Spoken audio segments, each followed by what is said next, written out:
it starts with this, that there's a correlation, a one-to-one correlation, an intimate relationship between your manner of energy and your mind.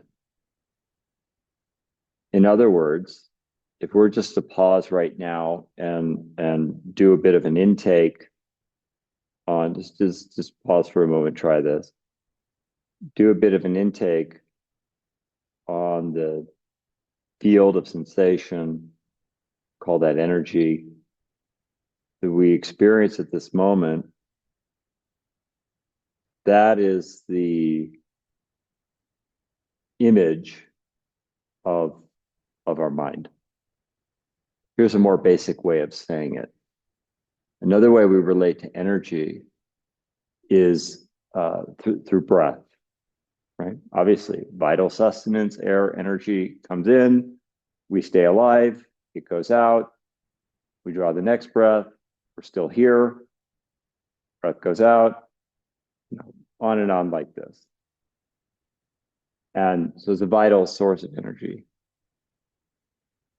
Our breath also reflects our thoughts. Our breath also reflects our thoughts. If we're anxious, we breathe one way. If we're depressed, we'll breathe another way. If we're excited, we'll breathe another way. If your best friend, long lost friend, childhood friend were to suddenly come through this door and you guys make eye contact, you're like, I can't believe this moment. Like your breath might even stop at that moment, right? Like in awe and disbelief, the breath stops.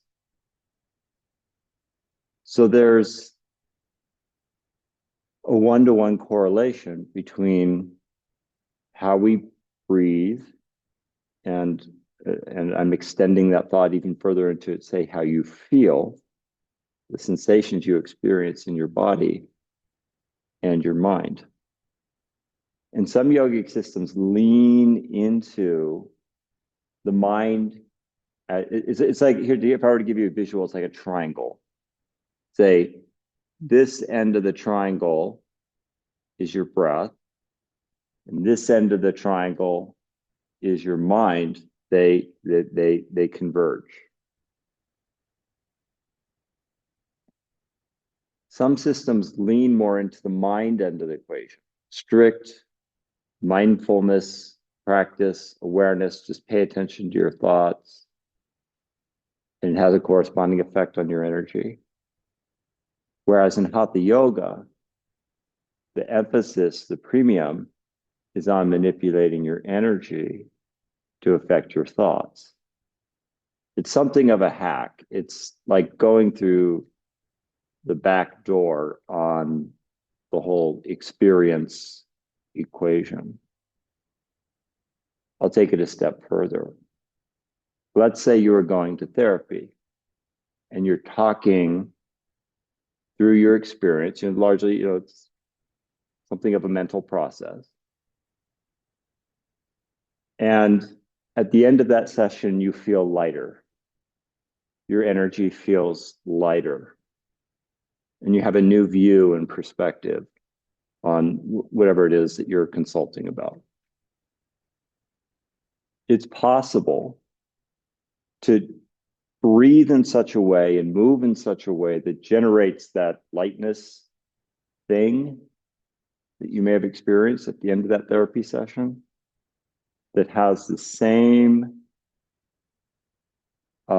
value or impression in your mental space without ever saying a word, without ever discussing it or so forth. The effect is there's more clarity, you can look at our issues differently, etc. By virtue of leaning into that side of the equation, leaning into the energy dimension of this energy mind relationship. They're like two sides of the same coin. Okay. So, in a word, this energy equation the way we experience energy, we call that prana. That's the word for it. And there's a whole basket of practices called pranayama, which is basically essentially breathing techniques that change the energy equation such that a consciousness expands. We have insightful view, self-reflection, deep self-reflection as possible, as well as spiritual insight, etc. Right? So this month is a deeper lean into hatha yoga, really, right? And more specifically, breath ratios within asana practice that can generate various mind states, whether that's sort of equanimous and equal, that's where we're heading tonight, whether that's steady and grounded, or more that's elevated and enthusiastic, which we're less likely to do in a kind of nighttime class context.